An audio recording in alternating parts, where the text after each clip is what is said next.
We're live. We are. It's our 55th show.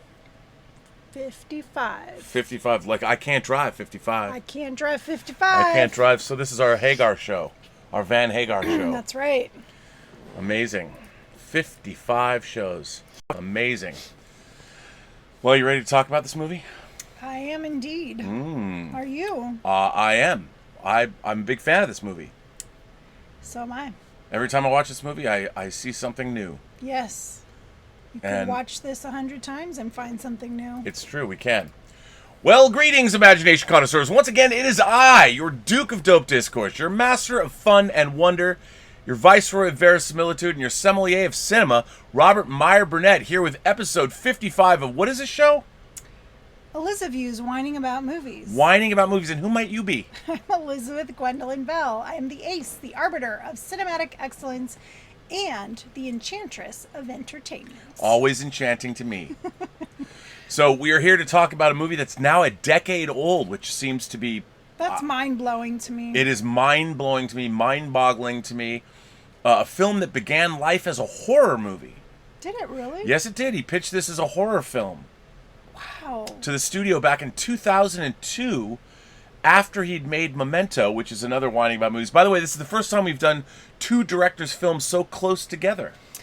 Yeah, it's true. Normally, I like to spread that apart. I mean, we haven't talked about so many great directors yet, and we've now done two Cronenbergs and two Christopher Nolan movies. Well, I mean, and two Spielberg films. It's true. I know, man. I mean, I think we're leaning into the populist culture when really I thought the show would be erudite and show how. Well, every time we do a movie that's erudite, nobody watches. Oh, well, this movie's both. This movie's both erudite and populist. Absolutely. This is an art film, and it's an action film. And it's super intelligent. It's super intelligent. It encompasses three different genres, really. The heist film, the film noir, and the science fiction genre, all rolled into a heady, frothy mix. Well, you know what I think we should do before we should get drink into our talking wine about the movie? Let's have some wine. First of all, this bottle of wine comes to us from Claude and Candida, the channel's favorite couple, our adoptive couple, and their son Spencer. Our adoptive family. And this looks like a fine drop of wine. Côte du Rhône. Sure. The French are mocking me. Côte du Rhône, I guess. This is a red wine. It looks really great. It's got a great bottle. Really cool embossing here. So here we go. Whew, this even just looks good to me. It's fantastic. Yeah. All right. So we're going to drink to Christopher Nolan's 10-year-old Inception from 2010, the film he made following his amazing success with The Dark Knight, continuing his relationship with Warner Brothers. So cheers to that. Cheers.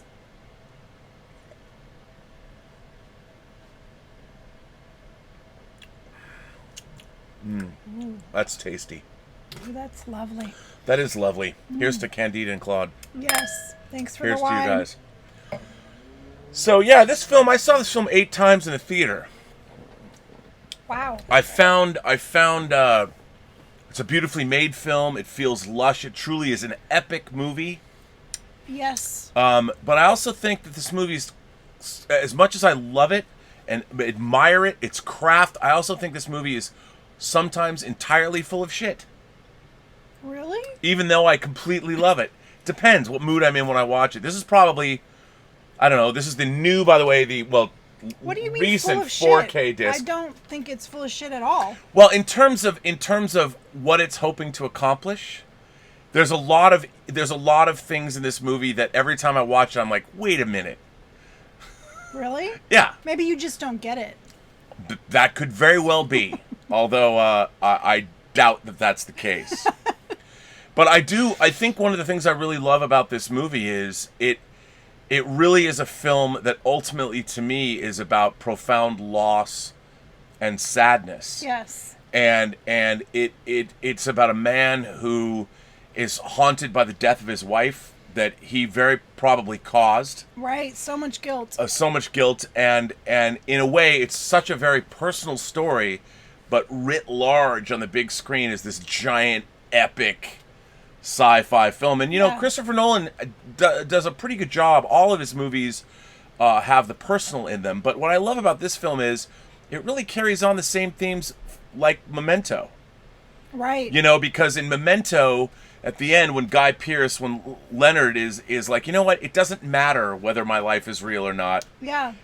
I'm going to blink my eyes and I'm going to wake up and the world is going to be here and I'm going to continue on. That's right. So I do see this movie as a thematic definitely a sequel theme, to Memento. An idea of that he's always on. An idea. Was that idea, did you come up with that idea or was that idea it's an Inception. Is it an Inception? Okay.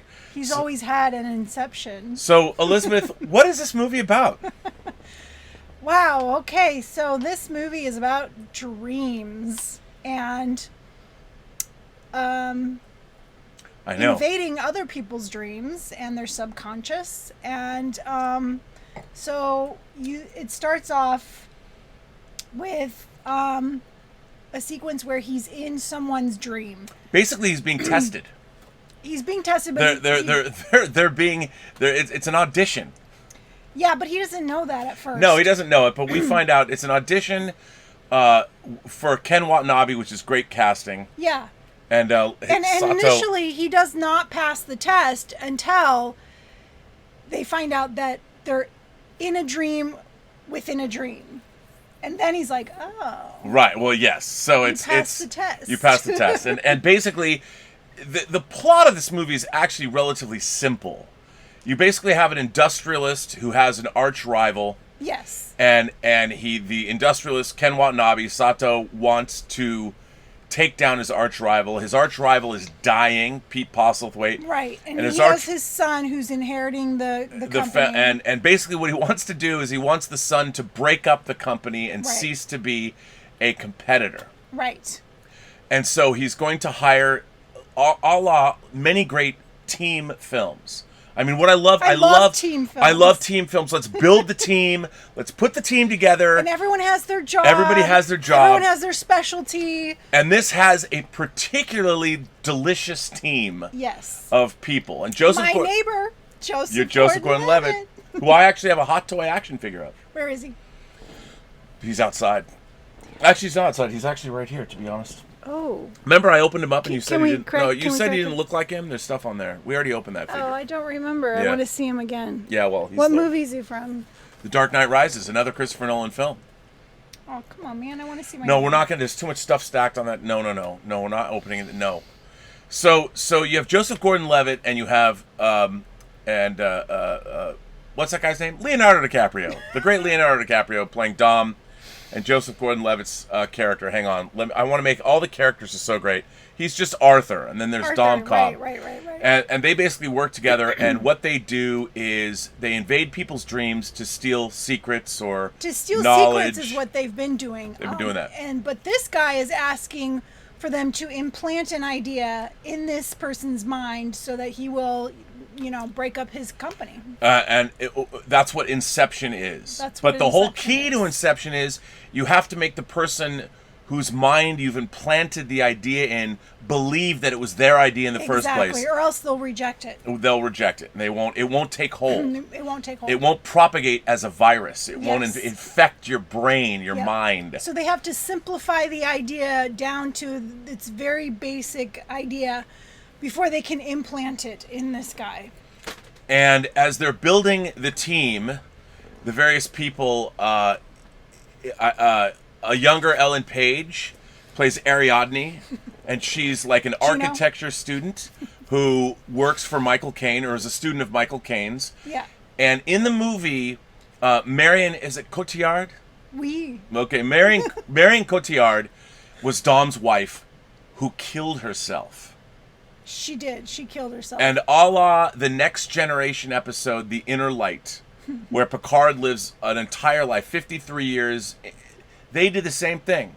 Yeah. They went into the void of they lived on the beach of the subconscious, the great limbo land, but and they created limbo, subconscious limbo. They created their own world, even though they were in dreams for 5 minutes. To them, it was 50 years. 50 years, and they were stuck there. They were stuck there. They grew old together. Yeah. And they literally built their own universe, their own city. They constructed it. Yes. This sprawling. They placed their childhood homes in there. They used memories to build this world, which is what he says never to do. Never to do. Yeah. But also they lived together.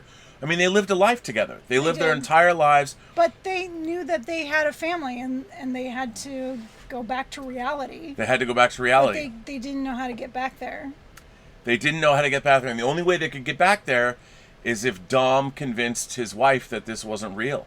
Right. Yeah, we have to get back to reality. And basically he did that. Yeah. He convinced her to come back to reality. They came out of their 50-year... He implanted an idea that she wasn't living in reality. Right. Not realizing that once she was back in reality, she would continue to believe she was not in reality. And in her misguided attempt to get back to that blissful existence they had together, she thought she had to kill herself so she could get to reality. She thought she had to kill herself. And what happened was, now he is haunted in his dreams by her. He is. I mean, and what's really interesting about this film is... And she sabotages his missions. She sabotages it because basically she just wants him to come back to her. Yep. And every time he's doing something else that's not coming back to her, and so she shows up a la, like in a film noir. She's the femme fatale. She is. And it's really interesting. I mean, all that is very... And the thing is, metaphorically, it's any relationship you've had that never lets go of you and, that you think about all the time. I mean, she shows up. It could be he or she, depending on who you are. And I really love the idea of people that can't let go of the past. I think it's a great thing. So Dom, a lot of people live in that space. I know. So metaphorically, that could have been a movie unto itself. That's true. But that's just one part. That's the end. She's basically the antagonist of this movie. She is. And so with this going on, and Dom has not revealed how much he's kind of messed up by this, he's unable to make dreams himself. He can't because she's always there and she will sabotage everything. Oh, and then he can't dream. He can't really dream when he's sleeping, so he goes into their dream. Yeah. Whatever they call it. And Prince sang a song about this. There was a great B-side that Prince sang called She's Always in My Hair. Whenever I feel like giving up, whenever I feel like not too great at all, whenever my hopes and dreams are aimed in the wrong direction, she's always there telling me how much she cares. Just like in this movie, I'm convinced Christopher Nolan is a Prince fan. I can't prove that, but... It's not exactly... It's a B-side. The same thing. I don't know, it kind of is. Not really. All right, so what happens? Okay, so they are setting up this whole... So you have Ariadne, who works for his father-in-law, who's a student of his father-in-law. Yeah, and she is the architect. She's the architect. She builds the dreams because he can't, because his wife will sabotage everything. So she has to build these worlds, and that's what I would love to do. I would love to be the architect. Basically, you would like to be God. Yeah, I want to build these crazy worlds in the dream world, in the dreamlands. And then you have Tom Hardy in a great Tom Hardy turn as Eames. Eames he's the fence, but his speciality is forgery, more accurately, identity theft. Oh, is he the guy with the great voice? Yeah, Tom Hardy. Yeah, he's got a great voice. He's played Bane in Dark Knight Rises. To crush or play. Oh. I mean, he's a chameleon. He used to go out with Linda Park from Star Trek Enterprise. He was Mad Max in Mad Max Fury Road. You gotta love Tom Hardy. He's great in this role. He was in Dunkirk. You never even saw his face because he was one of the air aviators. Oh, really? So good. And then you have Dileep Rao as Yusuf, and he's the avant-garde pharmacologist that's able to put people under so they can have multiple layers of dreams. Yeah, because their scheme now is to go in 3D dreams deep. And you really need a sedative for that, or else it's too unstable, because you'll wake up and you won't be in the dream anymore.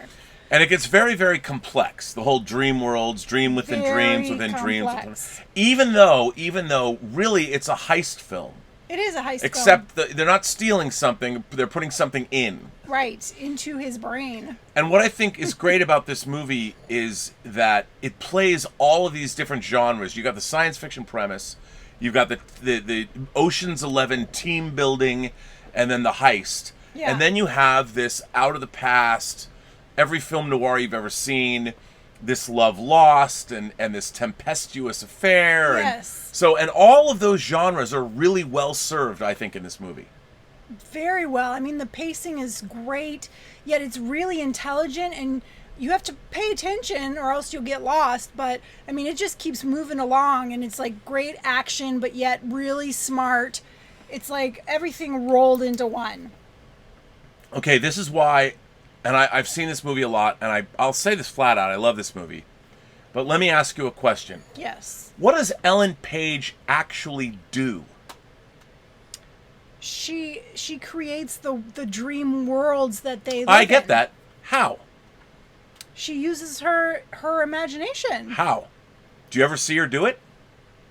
It's in her mind. It's But how? Like, you never, it's in her mind, yes. They talk about what she's supposed to do, but you never see her really do anything. well, I mean, it's her subconscious and even her consciousness, Right, but creating this. There's in her never mind. there's never really a moment where she's like creating these worlds. You don't see any of that. You're just told Well, you can't. this. How could you see that? Well, there's never even a moment where she's like, "Let me project" or do anything. We just hear that she walks around Because like she's. when you fall asleep and you're in a dream, you're just in a dream. She's never heard about this process before. They recruit her. Well, And then suddenly, I mean, they show her the Joseph Gordon-Levitt. Arthur shows her the infinite Escher steps, and suddenly she naturally is a very creative person, which is why his father suggested her. I know. Well, here's the thing. What I love about this movie and why I think a lot of it is a bunch of bullshit is that I don't think it's bullshit. it has all of this dream logic in it. Yeah. So it has. When I was in college, I studied dreams, and I spent an entire semester studying, researching, and implementing lucid dreaming. Well, I know, and this has been talked about being both accurate and inaccurate. That there's a lot of accuracy in this movie in terms of its lucid dreaming, and that's why I love this movie too. Is because I think the whole movie is a dream. I mean, it's possible. I think all of it because. It's possible because at the end, they let you decide if he's continuing to be in a dream or if he has reached reality. See, and I don't think it's invalid that the whole movie's a dream because what it really is about, this movie it's is possible. It's about a man getting over a relationship.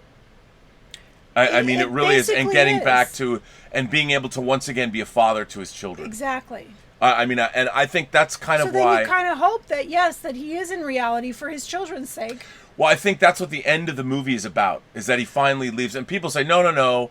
The end of the movie happens, like, the end is real. Because once he meets Michael Caine at the airport and goes to... He leaves it very... Oh, I know. He leaves it so that you can decide for yourself.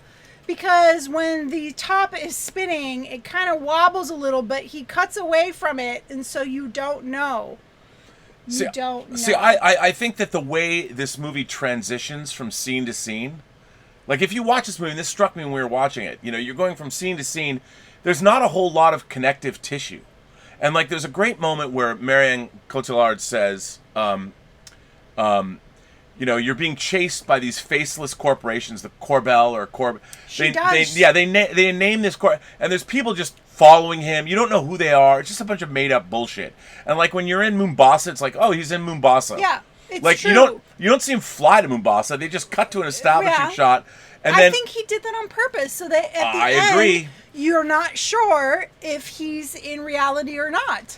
I think that I think the implication is that when you're inside your head, whether you're waking or not, that if you're being haunted by a past relationship, it consumes all of you, whether you're sleeping, Especially whether you're with awake. that amount of guilt, and This was his love, his wife, the mother of his children. Do you think that she actually killed herself? Because if it's all a dream, Well, all if of this it's a dream and she killed herself when she jumped off the building, then she would wake up in reality. And that's what she was trying to convince him of, that they're still in a dream. So if she was right, then she's in reality and he still is not. Could very well be. Or she might have actually killed herself. She might have. We don't know. But And guess what? We will never know. Well, no, we'll never know. And I think that what's interesting about this is, in dreams we create these elaborate scenarios to explain away things in our lives where we're trying to make sense of them all. It's your subconscious working things out. I've been dreaming about Gilbert a lot lately. Do you have guilt about Gilbert? No, he's just always at my side. I think he's protecting me from whatever is bothering me right now. So he just gets cookies from me. Yeah, but he's in my dreams. But he sleeps always. here sometimes during the day. Yeah, he's a sweetheart. He is a sweetheart.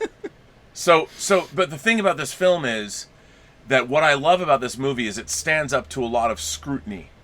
Like, you can choose to see this movie in a number of different ways. You could also just look at it as a science fiction heist thriller. You could. And you could take all of it literally. And you should. Excuse me. You could take all of it as if it's all happening just the way it's presented, because it can play out that way as well. It can. And what do you think of, this movie is beautifully made? I mean, it's pretty epic. It's amazing. Not only do you have this really intelligent, concept, and so much has gone into it. How do you even write something like that? But then you also have these amazing effects all rolled into one film. Usually it's you've got tons of effects and the story is lame, or the other way around. But this film has it all. Well, what I love about this film, to me, it has peak verisimilitude.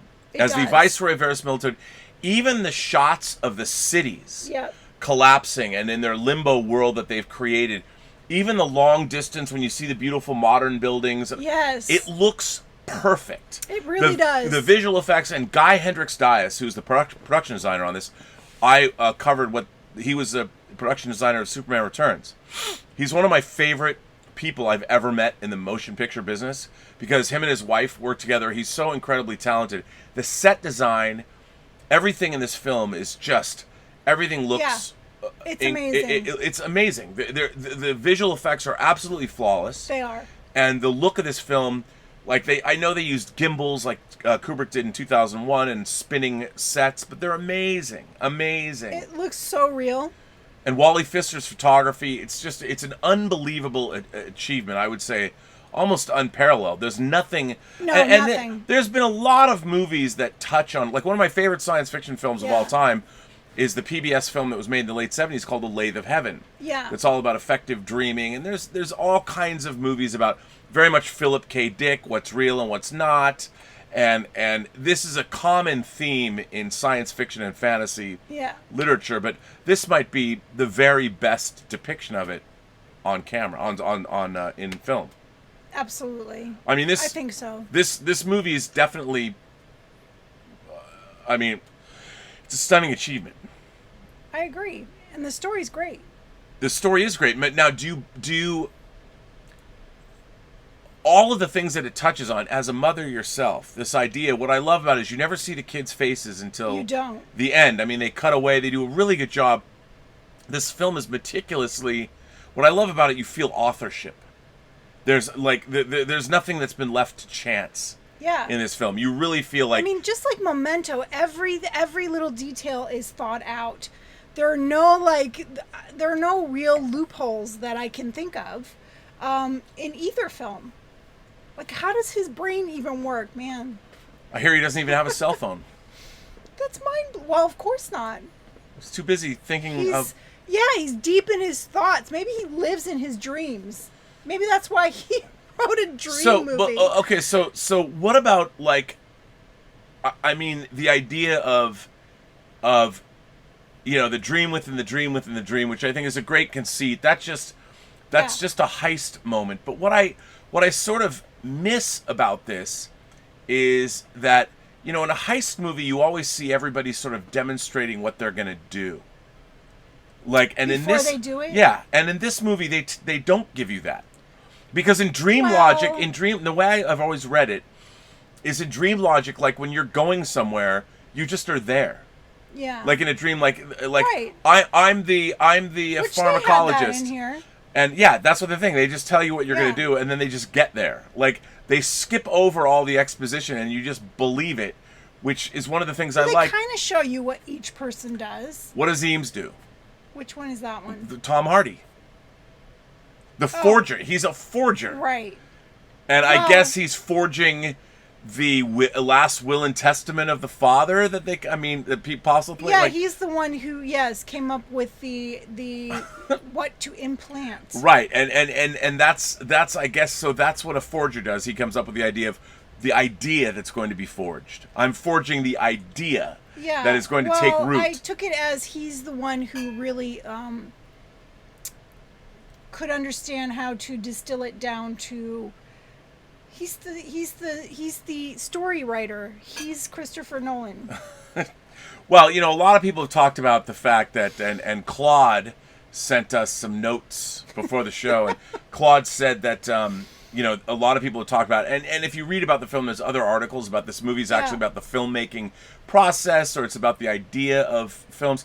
I reject could see that. that. But I reject that, because Yeah. the filmmaking, people frequently get the making a film has absolutely nothing at all to do with what it's dreams. like to sit down and watch a movie.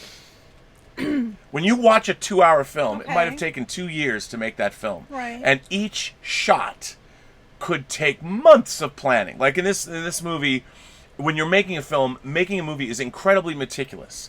It's incredibly detail oriented. It has But nothing. There's tons of detail in this film, Right. and this film was 2 hours and 28 minutes long. Which someone says, So- Claude pointed out, and someone wrote that that's exactly the length of the Edith Piaf song, which, I don't know. I think that's I could buy that. I think that's could a buy that- coincidence. I could buy that he actually thought about that. I like that idea. What's the name of that song in French? I don't know the name of the song. You don't know? You do that well. And funny thing is that she played Edith Piaf. I know she played Edith Piaf later. I know. Yeah, she did. And she was great. Oh, she was La Vie en amazing. Rose? How do you say that? We should do that film. We should do that. I love her. I think she's great. She's amazing. She's amazing. And she was great in this movie, too. She was great. She what I love about her is she can be absolutely beautiful but scary as fuck the next moment. I mean, Yes. she's great. She was scary in this film. She was. I mean, and when she first shows up, And I love that, like, the girl, Juno, asks... Juno. I love you do what I do. Juno. She asks Joseph Gordon-Levitt, like, what was she like? And he was like, oh, she was so lovely. Yeah, she was so lovely. I love that, like, in his subconscious, she's, like, trying to get him to stay there, so she becomes this, like, really kind of scary, evil person. But in reality, she was, like, a really lovely person. Well, and the idea, what's interesting is who doesn't want to stay in a universe that they've made themselves? You know, you think that two people that were alone and they've got... Because it's not real. Well, right, but still, they were there long enough that they didn't want to get out. Eventually, it was Well, he Dom did. Dom finally said, I gotta get out of here. I wouldn't want to live in a dream state my entire life. Well, I think there's for 50 years there's an appeal Not to it. that I wouldn't want to go there a lot, but I don't think I'd want to stay there. Did you follow all of the logic? Like, they're explaining this whole dream within a dream within a dream and the kicks and how do you wake people up? Yeah. Was that something you followed well? Yeah, I thought that was great. That's a great way to... that's a great idea on how to wake yourself up. One of the things that I think is important whenever you're dealing with science fiction, and fantasy and horror is having rules. You establish rules of the universe. But it's kind of real, too, because when you're having a dream that you're falling, you instantly wake up. It's like that jolt. Have you ever had a falling dream? Oh, yeah. Yeah. Don't you like... And it's like the freakiest thing. No, it really is. I mean, it's because, you know... Or when you have to pee and you're dreaming that you have to pee. That's horrible. Well, that was something that I read that actually a dream scientist said that was very accurate. Like, the whole idea of you get thrown into the bathtub and then the water fills in the set. Yeah. I mean... Absolutely. That's all part of the same... Absolutely. That's the same thing as the pee dreams. Because you're dreaming that you're going to go pee, and then you end up... I always thought in your pee bed. dreams are just God's way of making sure you don't wet the bed. But you do I've end always up... appreciated When it. you're little, you do end up Well, wetting yeah, the because bed. when you're little, you haven't trained yourself to know that, oh, I have to get up. You haven't learned yet. Because you think, like, your dream is real. Like, oh, I'm sitting on the toilet. I'm going to go pee. Yeah, I mean, we haven't learned that, you know, once you pee, it might feel warm at first, but it's going to get cold in an hour. Well, yeah, once it starts feeling warm, then you wake up. Oh, shit, I was dreaming! Yes, no, it was... So another thing about this film is that technically, I always marvel... This film is so beautifully shot and so beautifully constructed and so beautifully... All the locations, they travel around the world to shoot a lot of this movie. And to me, you know, it's exactly... By the way, Warner Brothers did not know what to make of this film. And it was Sue Kroll, who I met a couple of times, who used to run Warner Brothers marketing, who her idea was to brand this movie as a Christopher Nolan movie. This is the first time, oh, Inception, you want to see a mind-bending thriller, Christopher Nolan became a brand. Uh-huh. And that was smart. But they Warner marketing took an inordinate amount of credit for the success of this film. And I would say this film is But he wrote it, and he directed it, and he made it. This film is a perfect example of how audiences, all audiences, this movie made almost $830 million, which is an insane amount of money. But this movie, in my mind, is the perfect example of how intelligent, auteur filmmaking can work at the studio level for big profits if they let the filmmakers do what they're supposed to do. Yes. Now, I'm not saying everybody's as smart as Christopher Nolan. You need smart filmmakers. But this is exactly what studios should be making. Not necessarily, I mean, this is a very difficult movie. It is not, you wouldn't think it appeals to everybody, but clearly it had an appeal beyond. Yes, you're right. Yeah, a lot of people really love this film. I guess there are intelligent people out there. I was starting to wonder. Well, especially lately. But I think that, you know, everybody loves a great story. And the better, a great story well told, as Stephen King says. And I think this movie is a perfect example of that. It is. It's very well told. No, it's a great... I mean, it's really intelligent, but, I mean, you still understand it. Like, even though you have to, like, really concentrate and make sure you're paying attention... You do understand the concept, because the concept, like you were saying, is pretty simple, and it has all these complex ideas around it. Yeah. But if you just, you know, realize that it's a pretty simple idea, then... So, how does this movie make you feel? Do you feel elated when you watch it? Do you feel excited? Do you feel sad?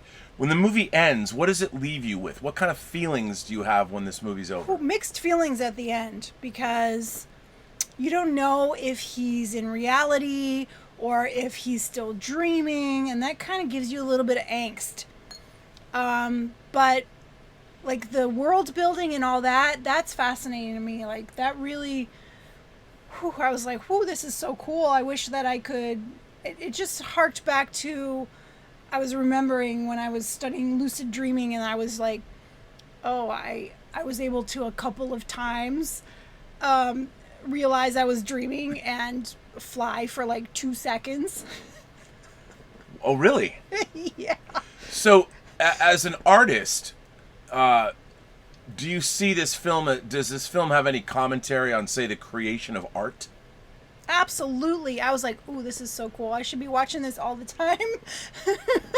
And, you know, especially this last painting that I've been working on, I've really, like, just let my subconscious take over. It's really cool. I love I love one of the great joys. And you joys. can ask me, is like, what does this painting mean? I'm like, I don't know. My subconscious chose this. No, I have to say one of the great joys of living together with you is that now that you're at Art Center, it's always fun for me to walk in at the very place this desk used to be at. This computer was, the whole thing that people are watching us on used to be where this was. Yes. And now you've transformed it into your studio, and I get to walk in and watch these giant canvases sort of take place. Or not take place, but develop. Yes. They materialize. Like today was a good day where I saw there was no figure on this painting this morning, and I came in and there's this beautiful figure, and I'm like, this is a very interesting tapestry. Very. Yeah. Thank you. Yeah, it's fun. So, when you watch films like this, I mean, how would you what genre would you say this film is? If somebody asked you to describe it, like, would you tell somebody it's an action adventure like Raiders of the Lost Ark? Is it a heist movie like Ocean's 11? Is it a James Bond movie? Is it a film noir? Like, how do you, like in your own mind? So many things. It's like everything mashed into one. There you go. Well, it's everything mashed into one, but I mean, what do you think? So Christopher Nolan has come out and made this film, and obviously it's the very best of studio filmmaking. But what do you think he wants you as an audience member to take away from it? Like when you watch this now, this film does not have any easy answers. It certainly is not. No, there's no answers. In a way, I mean, clearly he's influenced by Stanley Kubrick, and the idea of, like, people always ask Kubrick, what does the end of 2001 mean?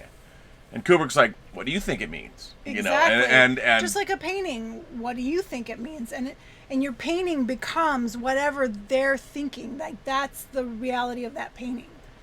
Your painting becomes what people think it is. Do you have a favorite character in this movie besides Leonardo DiCaprio? Well, my neighbor. I mean, come on. He was my neighbor. He is great in the movie, too. He is so good in the movie. He's like the MVP of this movie. Yeah, and then what's his name? Tom Hardy. I love his voice. Oh, well, he always changes his voice. He's peak Tom Hardy. I love his voice in this film. You have to dream bigger, darling. Oh, man, it's great. I love him in this film. I think he's awesome. I love Ken Watanabe in this movie. Oh, he was great too. See, I love everyone. I mean, the characters are great. Juno was great. Juno was good. She was so Plus, good. I love the name Ariadne, which I was trying to, I'd forgotten. I'd never even heard that name Ariadne, before. I was reading it today. I was reading an article about this, and I was not getting her name right. And at the end, I was like, oh, yeah, it's Ariadne. Ariadne. Ariadne is a great name. I wonder what that means. I'm sure it means something. I'm sure. So, well, what else? The film itself, when you're watching it, it seems to change genre from scene to scene to scene. Did the wild shifts in tone bother you at all? No.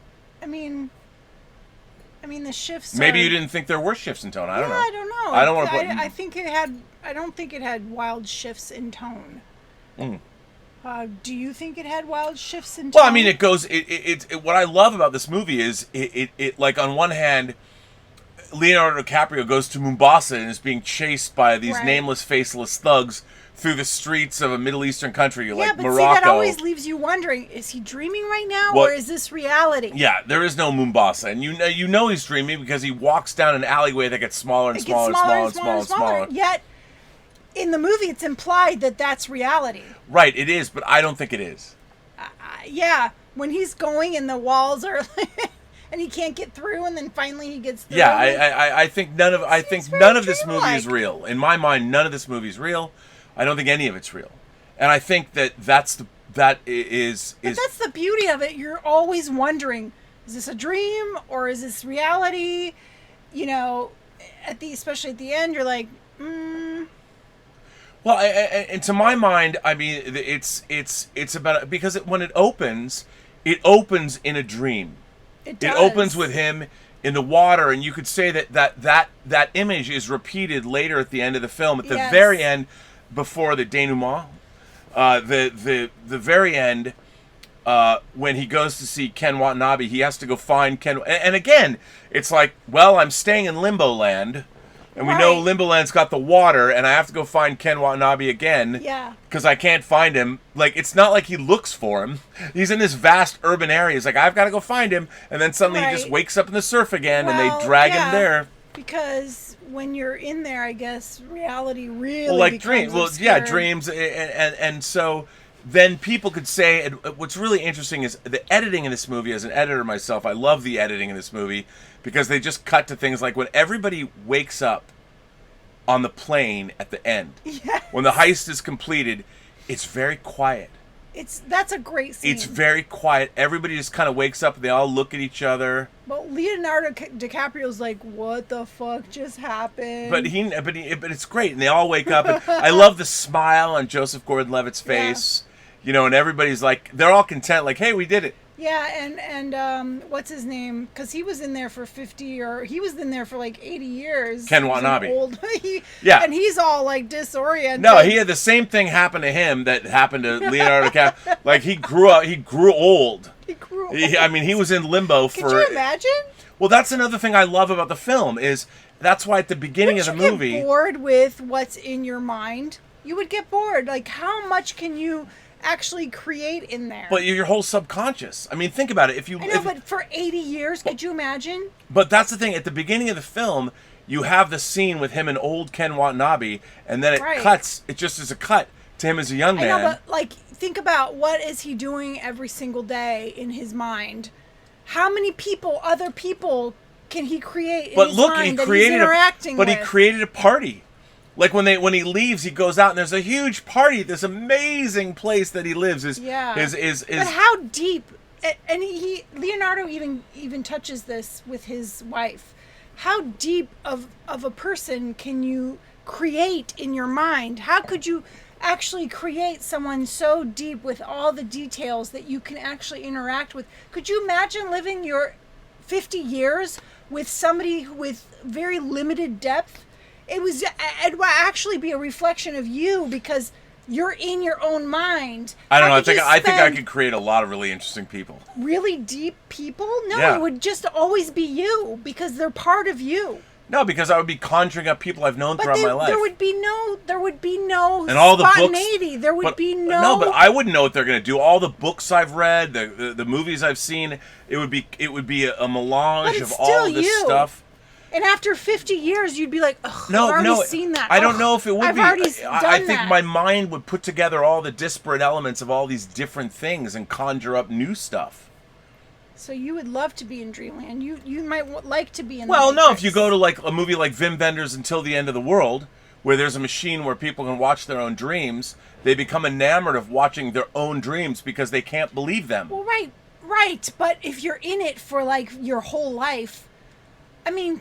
Well, the difference is bored of your own mind. No, if you're with somebody because how could you be learning anything new? You couldn't, because everything you've learned is in there, and that's what you're interacting with.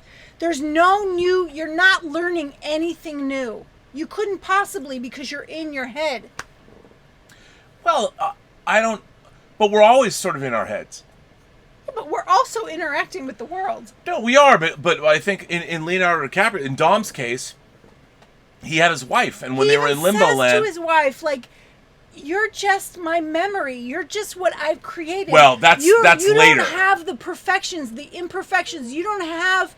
You're not a unique person. You are what I've created. Right, but that's in my afterwards, mind. and he's being haunted by her already. But when they're together, they were together. What I'm saying is, like, if you're in your own mind for 50 years.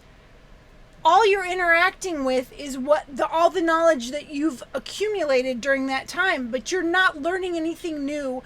And so by the end of 50 years, like, what are you interacting with? You've already experienced it all because it's all in your head. I think that would be horrible. That is a horror film. That is a nightmare. Interesting. That's a nightmare. Well, all right. We have a letter to read. Should I read a letter? Yes. Okay. Let's see. We have a letter. And, wait, let me find it. The letter comes from Esteban Ramos.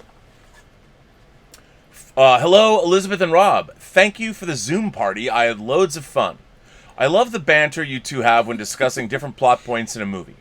There's something new I discover with each episode of Elizaviews. There's a beautiful tango song on the YouTube library called Tango de la Noche. should use it for Elizaviews, as I call myself the warlock of many tongues. I'll help you with German pronunciation. The beginning of Leichspiel, you say it as if you were saying the surname Lee. Spiel was well said. Lichspiel. Lichspiel. Dieter's going to review me. I didn't like the film Crash. The only thing that saves the movie is the score by Howard Shore. I love Her. This movie tells me that technology is a double-edged sword, and a nerd can also date a cute girl. By the way, if you've ever been to Comic-Con, there's never been a better time to be a nerd, because there's an infinite number of cute nerd girls. But watch now, somebody's going to come after me. You know, you called nerd girls cute. Is that all they are to you? No. I'm just putting those two together. I leave it up to you to decide. I wish Joaquin Phoenix's character would have stayed with Olivia Wilde. No. That wouldn't have worked. Amy Adams is very underrated in this film. This film also touches on attachment to objects. In my opinion, A Clockwork Orange, episode 49, is an allegory for the man-woman that will never change, whether they put drugs or make him or her see horrific shit. A person will go back to their old ways of thinking and acting within society. I saw Amélie, episode 50, for French class back in 2003. It's been 17 years since that day. I still love it. Yay. I say Elizabeth is the Duchess of Verisimilitude. Another cool name. I like that. Very cool. So I am the Viceroy and you're the Duchess. I don't know how that works in the royal family. Does that put you above me? Ooh, I love Is a that. Duchess above a Viceroy? Yes. I say yes. Here is a suggestion to end Elizaviews. Wine has elegance, charm, and soul. Qualities every woman or man should have. I wish you two loads of happiness. Oh, Kind regards, Esteban. Nice letter. Thank you, Esteban. Well, here's to Esteban. Cheers to Esteban. I like that. Cheers to that. Let's see what people are saying. Hold on, let me get into this.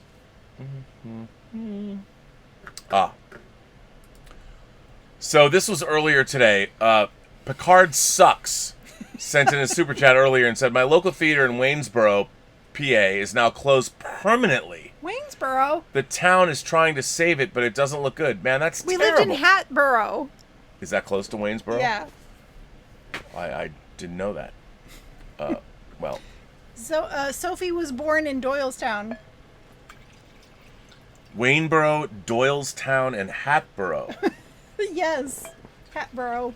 It's where they made hats. You know what? Something tells me that. Uh-oh. That's all I get?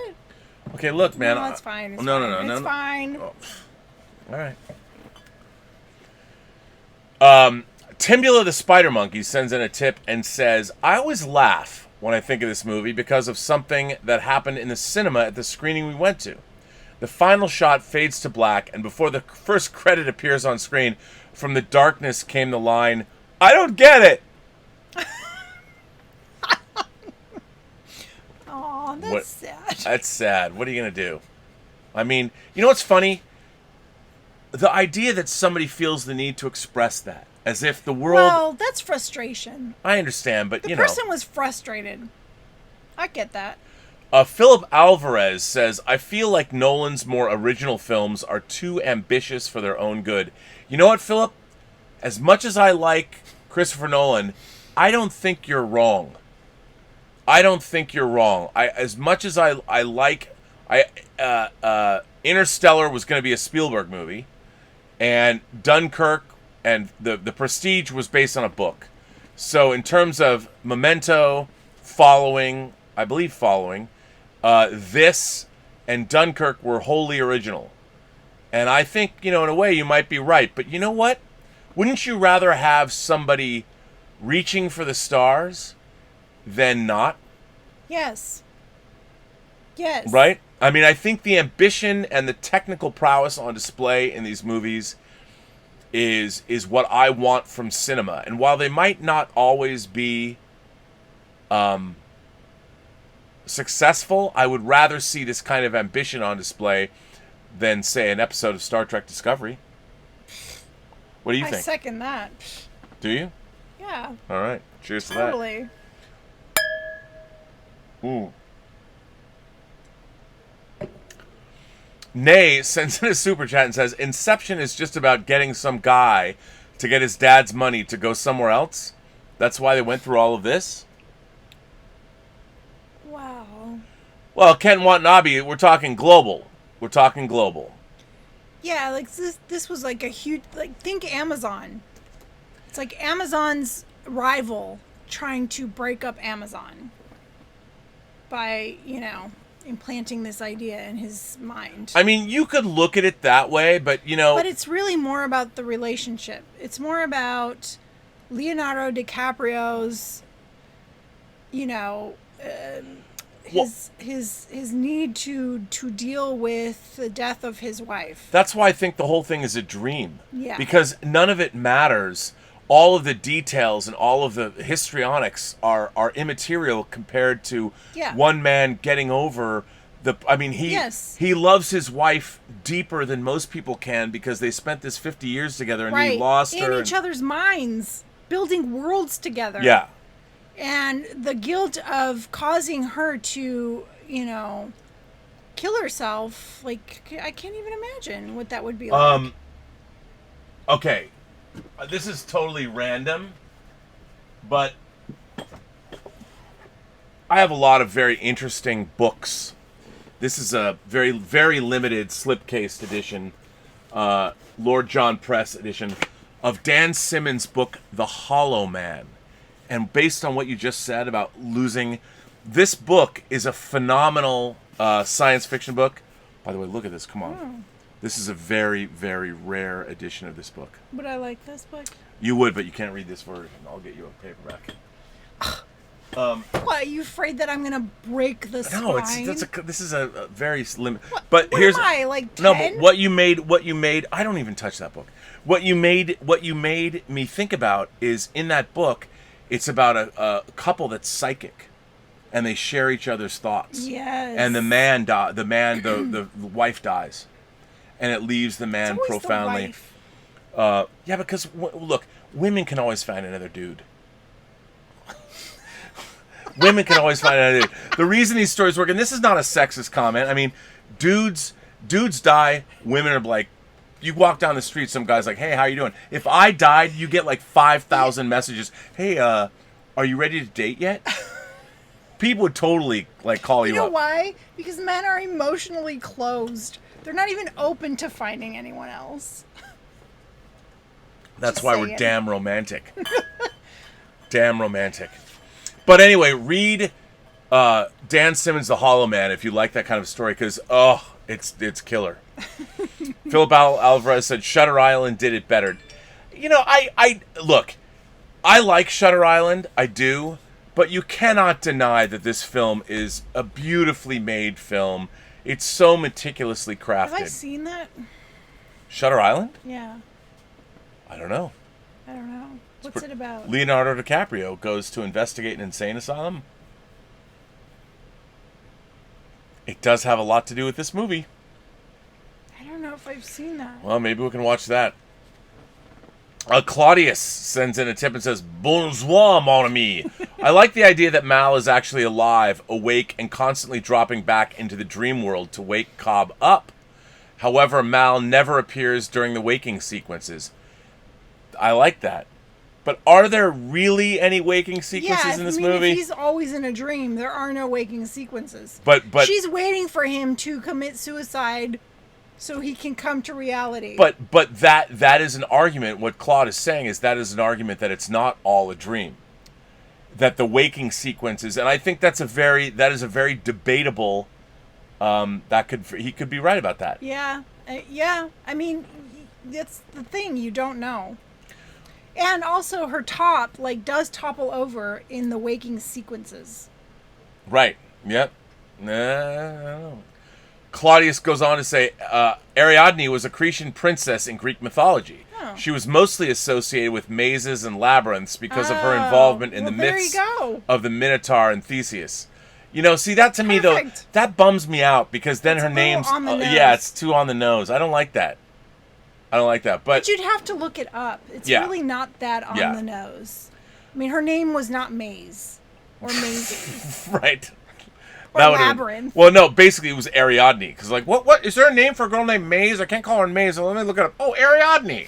A synonym for Maze. I'm going to tell that's You a still cool... have to look it up. Yeah, but it's still a cool name. It is a cool Kaz Graphics is here. Hello, Kaz. Kaz Graphics says, Hans Zimmer's soundtrack is one of my favorites. I still listen to today. It takes me right back to this movie. P.S. Delivery should arrive Wednesday. Ooh. Well, Kaz, I gotta tell you, I love this score. And it's funny because I've watched as far as Hans Zimmer's score goes, I mean, this score is pretty iconic, especially the piece Time. But I have to tell you, I became a Hans Zimmer fan. The first time I remember hearing Hans Zimmer was when he scored Bernard Rose directed Candyman. But before he directed Candyman, there was a movie he directed called Paper House. And that was the first time I heard a Hans Zimmer score. So then Hans Zimmer became really popular in like the mid-90s. He scored movies. He scored like Rain Man and scored Crimson Tide. And then he had lots of collaborators come in and work underneath him and contribute to his scores. And I think that, the stuff that he's done for Christopher Nolan is amazing. I love the James Newton Howard team up he did for the Batman films. I love this score. And the piece Time is one of the great pieces of music ever. But this whole score is really great. And the way the Edith Piaf song is woven into the soundtrack. Yes. It's an incredible score. You're absolutely Yeah. right. And I know in film music circles there's a lot of snobbery about Hans Zimmer's scores, but I've been a fan of his since '88. Paper House. I think Paper House is '88. Claudius goes on to say, Monsieur Robert, do you really think it's a coincidence that Edith Piaf's okay. Come on, can you just say this right? I can't see. Non je ne regrette rien. I regret nothing. Oh, I regret nothing. Okay. It's 2 minutes and 28 seconds, and the movie is 2 hours and 28 minutes. Yeah, but maybe not. I think that was on purpose. All right, well, it is pretty Because specific. he really thinks about all those little details. Although I can't imagine a director going, I'm going to make this movie 2 hours and 28 minutes because her song is 2 minutes and 28 seconds? Yeah. I don't necessarily think so. Yes, But because that's the song that's supposed to wake you up. yeah, but So he makes the movie that length to wake you all right. up. Okay. All right, maybe. I like you that know what? idea. I like that idea, but I'm just like, I can only imagine as an editor myself, that would be the most maddening thing ever. Listen, we have to extend the scene. Actually, Yeah. we'll just make the I credits can longer. believe that he would make that happen. I don't know. Yes, I believe it. I believe it, Claude.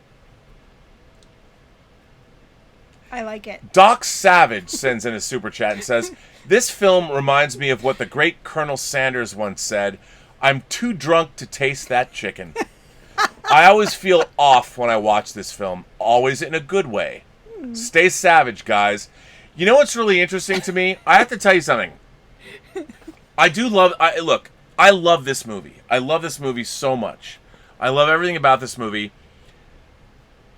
The Dark Knight Rises is a movie that I love. I saw it. I was sitting next to my friend. Diane Nelson got me into a screening of it. And I was sitting next to my friend, producer Adrian Iscaria, and he didn't like it very much. And when I walked out of The Dark Knight Rises, I loved it. Even though because it had this dream logic in it. And a lot of it, and it was because, it felt like Inception. The first 30 minutes is very dense and character stuff, and I feel the one with Heath Ledger. No, that's The Dark Knight. The Dark Knight Rises has Tom Hardy as Bane. The crucial plan. Oh, right. Okay, yes, I have There's a seen that one. storm coming, Mr. Wayne. My action figure of I've seen Catwoman. it. It's great. It's great. But I like that. I always feel off, but always in a good way. Yeah, because Nolan's films do not. I think Memento has much more of a traditional feel to it. Like when you're following it, Yes. This movie has a lot of leaps that you make in film logic, but I think they're all designed to be that way. So, Ross Gecko sends in a super chat and says, "My issue with Inception is that nearly the entire running time is exposition. Imagine how Cameron or Zemeckis would have built the exposition into the dramatic action of the premise." Look, I agree with you, but that's because Christopher Nolan's a clinician. He's a different filmmaker. And this is his story out of his head. Yeah, and I think that you're right. I don't think that Christopher Nolan has ever made a movie that's as perfect as either Zemeckis or James Cameron. Back to the Future is a far more there's something a little detached about Christopher Nolan, but that's what makes him unique. Like when I go to his films, I think Aliens and Back to the Future, movies that came out within a year of each other, those are two films that I think nobody in the world, any film goer, always looks back fondly on both Back to the Future and Aliens, and they're never going to say anything other than those movies were fucking awesome. Christopher Nolan's films are never perfect for everyone. And even The Dark Knight, which I think is amazing, has a third act that's a little wonky, because I think that Christopher Nolan is not as in touch with his heart and his sense of humor as he should be. His movies don't have a lot of humor in them. Well, he's in his head. Right. And that shows. But I like that about him. That's what makes him too. unique. That's what I think that there is a... Look, I think getting drunk with Robert Zemeckis or Jim Cameron would be a lot more fun than getting drunk with Christopher Nolan. I don't know. However, I think if you meet Christopher Nolan in the afternoon at a cafe for a nice little lunch, you're going to wind up talking to him for 6 hours and having the most incredible conversation. See, I'd be down for that. You'd ever have. You drink with Zemeckis and Cameron by hour 3, it's time to go home. True. Because you're wasted. I'd want to do it all. Yeah. I'd do all of that. Oh, okay. So, but Ross, you're not wrong about the exposition at all.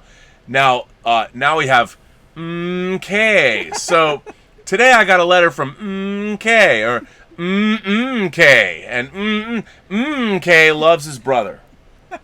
His brother is K. Yeah, I heard the letter. I was lurking. So look, K sends in a 5-part chat here. Wow. By the way, thank you for supporting the channel. Yes, thank you. Salud, Rob and la lady. Thank you for reading my letter today on Robservations, Sir Rob. The moniker was supposed to be K, not wait a minute. K. K. I can't even know. Not all the way through. You know what? Okay, here's it. Here, You're gonna have to make a video. Because... Yeah, you send me a video, even if it's just your mouth, a la like Rocky Horror or something, or the beginning of The Cure's "Kiss Me, Kiss Me, Kiss Me." If you saw The Cure's "Kiss Me, Kiss Me, Kiss Me" tour, which I did, it started out with a film with the cover of the album with the eyeball. You have to explain that to me because you've heard him speak French. So yeah, I mean, you really he needs to hear it. K. See, the moniker was supposed to be K, not K. To me, you're K, and then I don't even know. But anyway, I need to know. Hang on, you 1 of 5. You. Oh wait, they're not there. Do you have 5 more to say? But I'll let it go. Oh, so, hi guys. Just thought Elizabeth would be interested in knowing that I'm currently researching to replicate the Philosophy of Time Travel book from Donnie Darko. No fingers crossed. Way. That has to be Cal from Swag Props. Are you Cal? Seriously? That would be freaking amazing. Okay, if Jacob Fudge's Comic Relief comic book store is our adoptive comic book store on this channel, the Burnettwork, and Claude and Candida is our adoptive couple, and following that, their son Spencer is our adoptive nerd in training. I don't want to call him a nerd. But if that's the case, then Cal from Swack Props. But it says anonymous, so we don't know. No, that happens sometimes. I think it's Cal. Cal from... If you don't know Swack Props, that's S''WAK props and you haven't gone to his Etsy store, Cal from Swag Props, he makes books, recreations of books from movies. Yeah. I have his Rorschach Diary from Watchmen and his Piece de Resistance in terms of... The reason I discovered him was because he makes prop replicas of the Nine Gates of the Kingdom of Heaven, a book from Roman Polanski's The Ninth Gate, a film I particularly love. So I thought, if there's somebody in the world that's making prop books from the Nine Gates or the Ninth Gate, I want to know that guy. But if you go to his Etsy store and you look up Swag Props, he does a reproduction of Henry Jones's Grail Diary. No, they're amazing. They're amazing. They're like leather and they're like just really... And my boy Cliff Stevenson, Geek Santa, as we like to call him, another fellow DVD producer, very talented filmmaker, whose recent work is the 2-hour feature-length documentary on Rian Johnson's Knives Out. He actually bought one of Cal's books. That's awesome. I don't know if he has it yet. Yeah, wow. Yeah, and so when we watched Donnie Darko, I had mentioned that he should make the philosophy of time travel. Yes, you said that. You did say that. Did Swag Props make a book of this? Mr. Derringer sent in a super chat, one of our new moderators. Hi, Rob and Liz. I think the chat wants a comparison of this with Shutter Island. We can't. You haven't seen Shutter Island. I don't remember it if I have seen it. Although, you know what? I will promise you guys that we will watch Shutter Island and we will compare the two. Do you want that to be the next movie? No. No, because it's too... No. No. No, but it's a great idea. Yes. Claude says, Rob, you're the chosen one! It was said that you would love Inception and Interstellar. I thought you would bring balance to the Force, not leave it in darkness. Rob, I hate Skyfall. Claudius, you are my brother, Rob! First of all, I love Inception.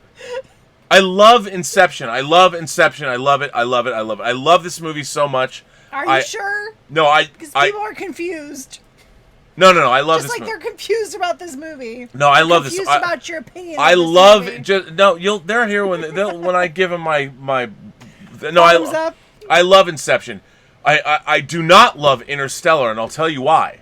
Because I read Jonathan Nolan's original draft for Interstellar that Steven Spielberg was going to direct, and I loved it.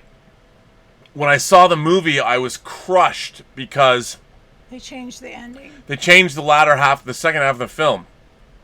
They really did, and I was Jonathan Nolan, by the way, Christopher Nolan's brother, wrote the script for Interstellar. Yeah, these are two brainy guys. The Spielberg version I thought was way better. I thought the end of Interstellar is gobbledygook. I'm in the back of your... Hey, you know that bookcase over there? No, really, it's me hanging in the back of the book. I understand, but I was like, come on, man. Love is not a dimension. I was bummed out because I was really excited about seeing it. You want me to hang out in the back of a bookcase? No, I'd like to see you. I don't want you hanging in the back of my bookcases. I could become one of the figures. No, a figure. Don't become a figure. That's Which just... figure would I become? You'd have to have your own.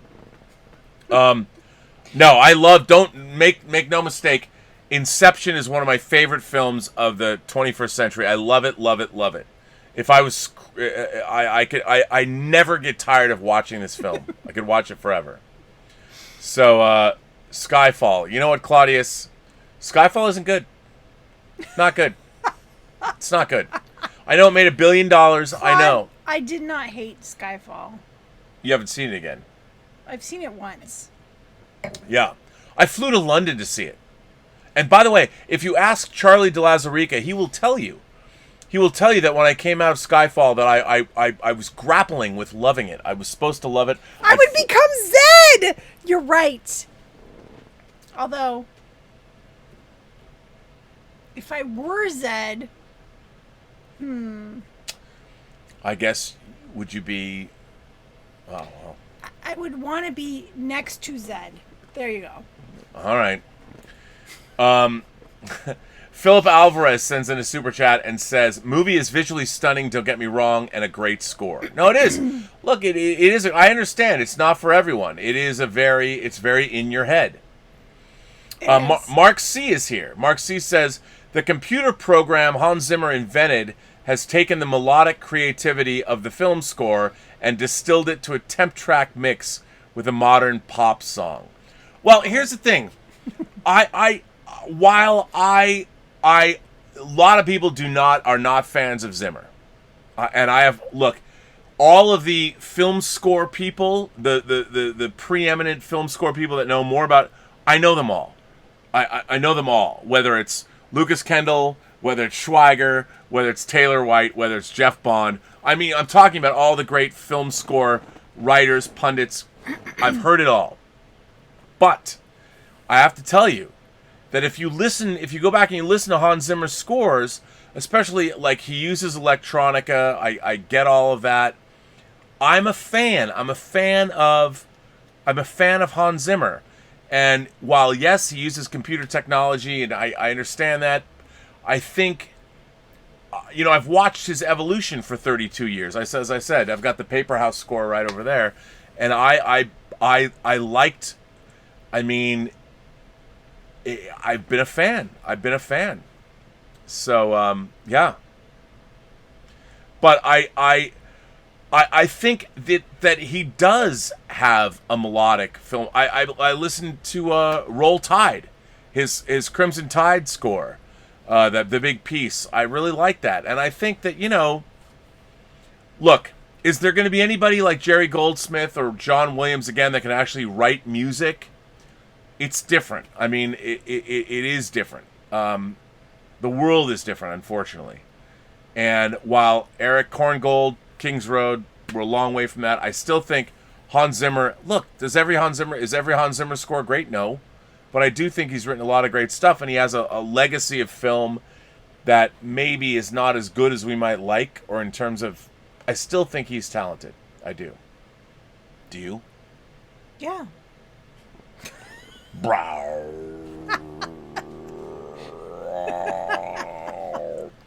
Swack Props is here.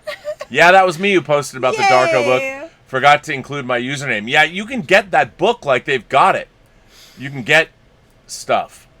Oh, what do you mean? You can get that book? I think there's actually you can get a version of that book that's actually been published. Really? I think it's it might even be in the Blu-ray.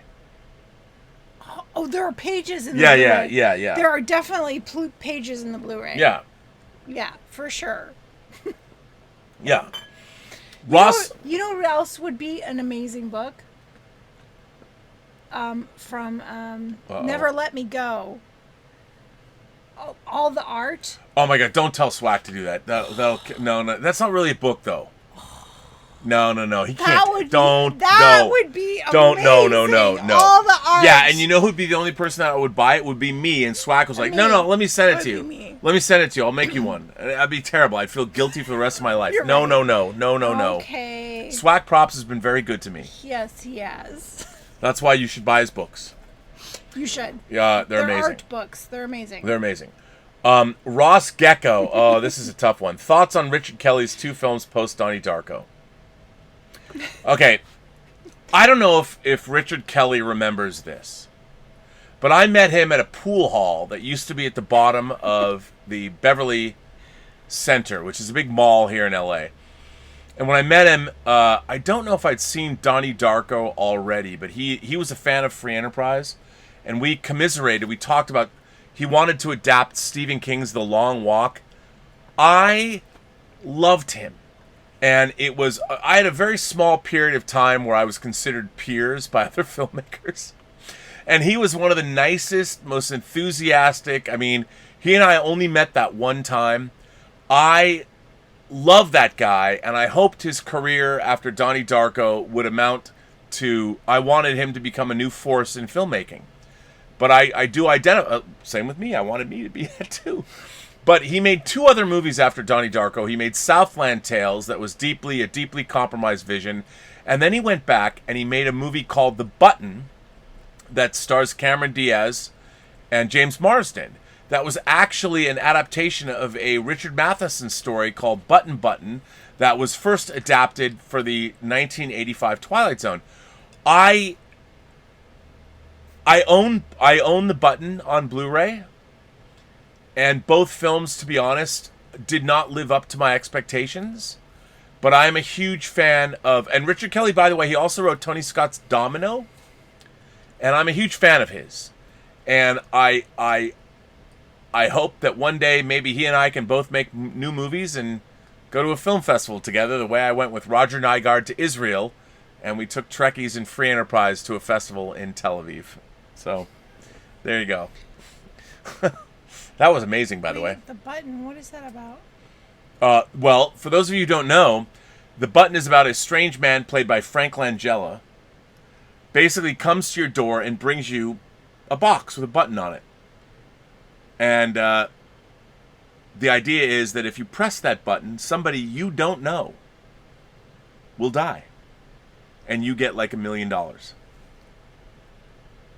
Do you know this premise when he brings the button to you? Yeah, he tells you.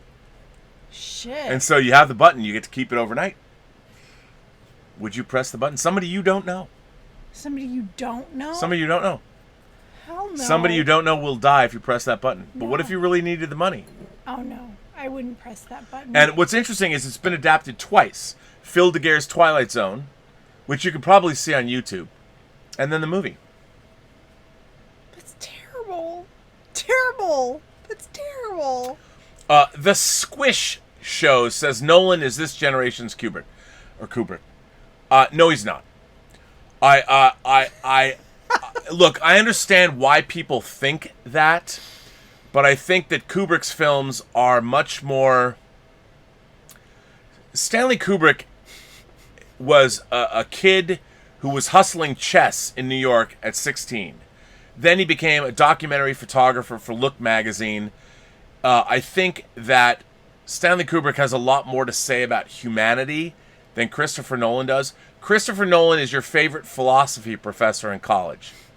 Stanley Kubrick is a man who has wisdom and knowledge that came out of the streets.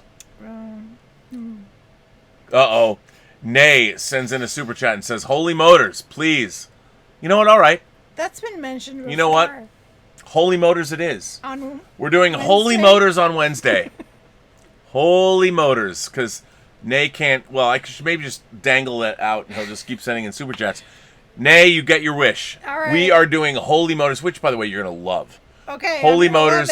So Holy Motors is Friday.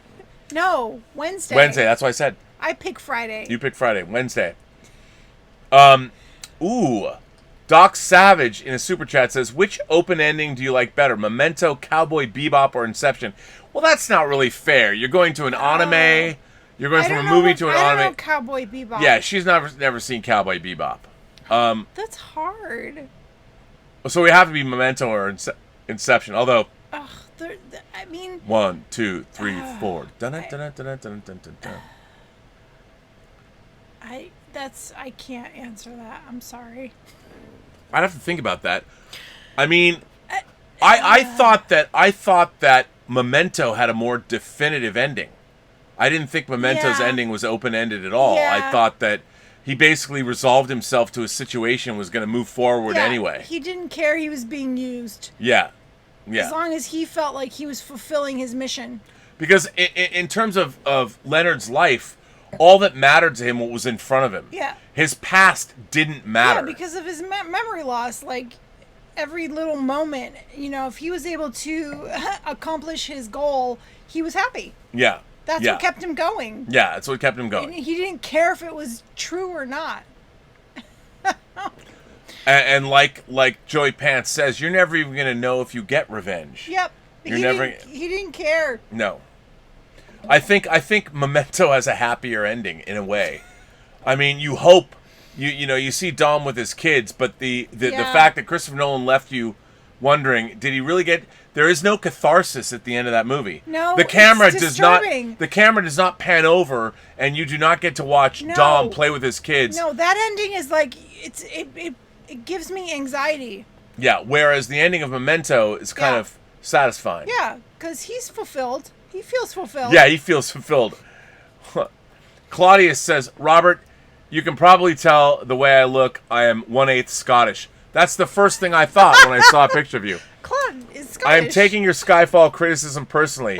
Do you know Hogwarts is on the next moor over from Skyfall? It's true. Check Google. Well, you know, Interesting. as we know from Mike Myers and Saturday Night Live, if it's not Scottish, it's crap. So, cheers to you being That's Scottish. right. Cheers to you being Scottish. It's good. Let's go to Scotland when this is all over. Yes. Ross Gecko says, brilliantly put. Kubrick was a genius. Nolan desperately tries to be one. He's good, but he hasn't transformed the art form. Well, here's the thing, Ross. I agree with that, but I also think that that's okay. You know, Kubrick was a singular genius, but Christopher Nolan is doing something. He's going places. I think that, remember, Stanley Kubrick mostly made literary adaptations. 2001 became a book afterwards because he worked with Arthur C. Clarke. But Kubrick adapted Thackeray. He adapted Nabokov. He adapted, Anthony Burgess. He had wartime. I mean, The Shining was Stephen King. Full Metal Jacket was an adaptation. Schnitzler, Tromneville was Dream Novel. Was Eyes Wide Shut. So Stanley Kubrick was adapting literary works or working with authors themselves. He worked with Nabokov, writing the script for Lolita. Christopher Nolan is a writer-director, and his films are original. You know, so That's mind-blowing there's to me. there's something different going on, and I don't think Nolan is desperately trying to be a genius. I think Nolan's being Nolan.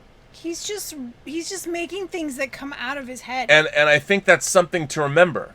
I think they're trying to do things. I mean, in a way, Christopher Nolan is making dreams himself. Dunkirk is a war film that's essentially told in a dream, has a dream logic to it. I think what Christopher Nolan is doing is unique to him. And it's good that we have a filmmaker like him working today. And while he might not be as perfect or as intelligent necessarily as Kubrick, he's doing something that's uniquely his. And I think that's worth talking about. That's worth admiring. And Kubrick never made a movie like that I like the way I like Inception, just like Kubrick never made a superhero movie. So, I mean, I enjoyed both filmmakers. I don't think it's fair to compare and contrast them. What's interesting is I think that we have them both, and throughout the ages we can enjoy them both, and that's pretty fantastic. That is, for sure. The Richard sends in a super chat and says, the Post-Geek Singularity Zoom watch party next Cemetery Mound, or as we know it, Della Morte dell'Amore. The Box Screamers. Link will be on the Post-Geek Singularity Facebook, Twitter, and in all comments of this show. The Richards 13. Well, Elizabeth, we're almost at an hour and a half. Wow, of course we are. So I think it's time to... For the bottoms up? For the bottoms up. What is our bottoms up scale? So, our bottoms up scale is from 1 to 4 because there are 4 glasses of wine in a bottle. So right. there you go. And so on a scale of 1 to 4 glasses of wine, what do you give Inception? I love this film. I think it's great. It's really smart. It's really well made. I'm going to give it 4. I, too. I give Inception 4 stars. I love this film. 4 glasses. That's what I said, glasses. That's my Harry Met Sally joke. That's what I said. That's what I said. That's what I said. I give it 4 glasses of 4. vino. I love this film with all of my heart. 10 years later, it feels like it was made today. It does not age. It is a timeless film. You know, there's a... they keep making bootleg action figures of Leonardo DiCaprio's character. Why don't we have that? I know, I need to get it. I should order one. So cheers to that. Timula the Spider Monkey sends in another super chat and says, just out of curiosity, not like I have something to send you, wink wink, what t-shirt size do you wear, Rob? Well, normally I wear extra large, but 2XLs, I'm getting a little tight. I gotta lose some weight. But 2XL is fine, or extra large, either way, I just have to bring down the man boobs by doing a little working out, but drinking wine 3 times a week. 2XL, you'll be safe. Yeah, well, no, it can be. Anyway. Ross Gecko sends in another super chat and says, Nolan is original. I'm glad he's making movies. I just think people compare him to Kubrick because his films are cold and use symmetrical composition. I think you're right about that. I think Nolan is a huge fan of Kubrick. But you know what? Nolan's composition is looking for reality, verisimilitude, much more than Kubrick's. Kubrick's compositions are incredibly stylized. And what's interesting about Kubrick is his camera work should have no verisimilitude, but it absolutely does. He creates his own style. And I think the clinical nature of Nolan's films, he's unfairly compared to Kubrick. That's just me. Kay sent in a super chat. Uh-oh. Kay. Gotta send me a video and tell me how to pronounce that. He wrote a very nice email today. I heard By the way, the letter. Cheers to K. That letter was great. And K, if that's his brother. So the K. The he K. said it was his friend. I thought it was the little brother. Oh. Anyway. Well, ladies and gentlemen, we gotta end this show. The dogs are probably tearing up the house. Yeah, they do. They do. They don't like. They don't like when we do these shows. They know we're out here. We always find stuff in our bed. Last time it was oatmeal. Yeah, they took a bag of oatmeal. Took a bag of oatmeal, and there was oatmeal all over our bed. And tore it open in our bed. Oatmeal in our bed. He's actually a very well-behaved dog. Yeah, except when we're gone. He misses me. Yeah, he misses me too. Yeah, he lives in my dreams. Well, there you go. Well, so Elizabeth, now that we come to the end of episode 55 of Elizabeth Views, next Wednesday we're doing Holy Motors. Mm-hmm. One more. MK says, MK. Always thought Ellen Page was going to be the next Jodie Foster of sorts when she was first coming up. Your thoughts on Ellen Page as an actress, Rob? I've always liked Ellen Page. I thought she was good in this film. She was great in Juno. Yeah, what happened to her since then? It's been 10 years. Well, no, she's done a lot of stuff. Has she? She? Yeah, she was in X-Men. I think that's that, true. I think that if you want to compare and contrast Ellen Page and Jodie Foster, there's something interesting you can compare them on. Ellen Page's sexuality became part of her public persona, and whereas Jodie Foster, she just acted. And Jodie Foster, like everyone, is aware of her sexuality, but it's not front and center. It doesn't define her. And I think maybe Ellen Page's that definition of who she was as a person began to overshadow her career. She'll come back. She will get back on and I think she's a really talented actress, and we will see her come back. I mean, we're now living through a period of time where people are violating the Burnett axiom. They're putting their agendas before their characters and their stories. And I think, you know what? Doesn't matter what kind of a person you are. It really doesn't matter. What matters is, are you going to tell a great story about great characters? That's all anybody cares about. That transcends anything else. But I know we're in a time of activism and voices, and I want every marginalized person, I want every person to have a voice. But you know what? I want to see their movies. I don't want to know what their agenda is. Tell me a great story. Show us great characters. And then people will become more accepting. You tell somebody a great story, they don't care. It will transcend their beliefs. You will change their minds based on great stories and great characters. She's in Umbrella Academy. She is in Umbrella Academy. I love that. I love that and show. I can't wait. Season 2 drops in a mere few days. I cannot wait. I love that show. She's the big bad. She destroyed the world. Yeah, that's right. Thanks for reminding me, Bronze Age. Bronze Age slacker. Listen, I love Ellen Page, and I think she's a great actress, and I really like her presence, and I want to see her come back and top line movies. And by the way, she will. She's a lifer. Just like Jodie Foster. She was a child star. She's a lifer. Ellen Page will be directing, acting. And by the way, Jodie Foster should act more because I love her. I love her too. I've loved her since Candle Shoe. How about that? It's on Disney Plus. Check it out. She's great. So, take us out. Yes, so everyone you meet has a story to tell that you have yet to hear. We have yet to hear. And all you have to do is listen. All you have to do is listen. So why don't I take us back to the camera? And so I want to thank everybody for being generous with the support of this channel. Thank You can send us letters at theburnettwork.net. You can also send us videos. If you'd like to explain how K is properly pronounced, please send us in. Uh-oh. Yep. Candida's voice was marginalized.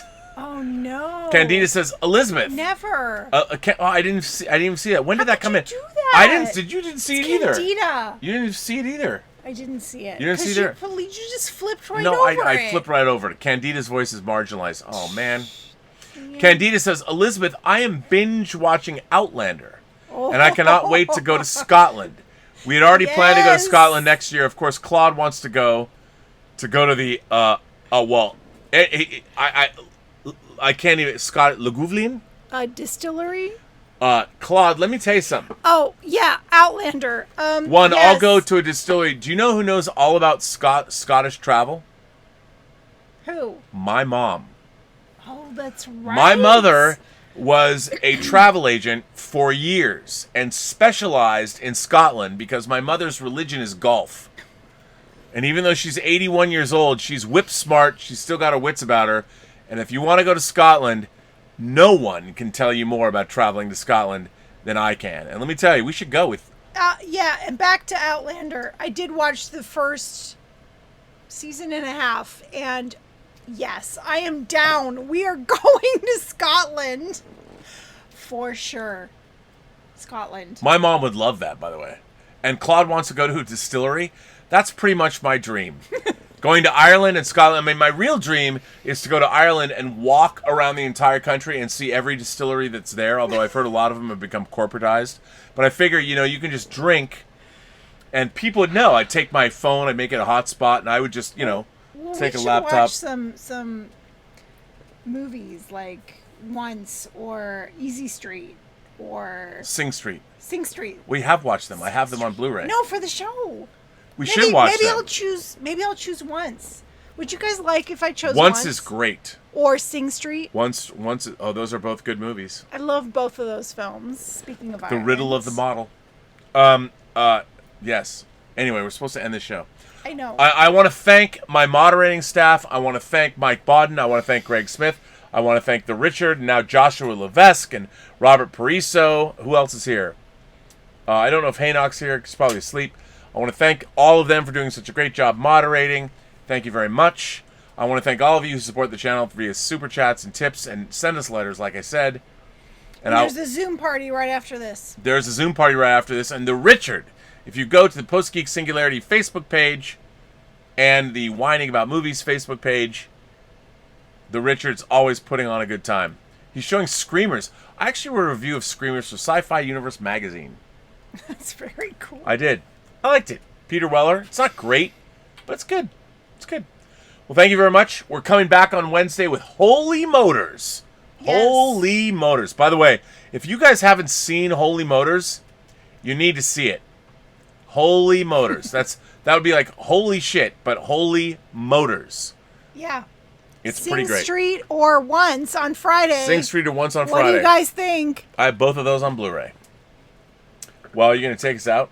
Yes. Have a better night. Have a better night. So ends Elizabeth's episode number 55. Wow. Thanks, everyone.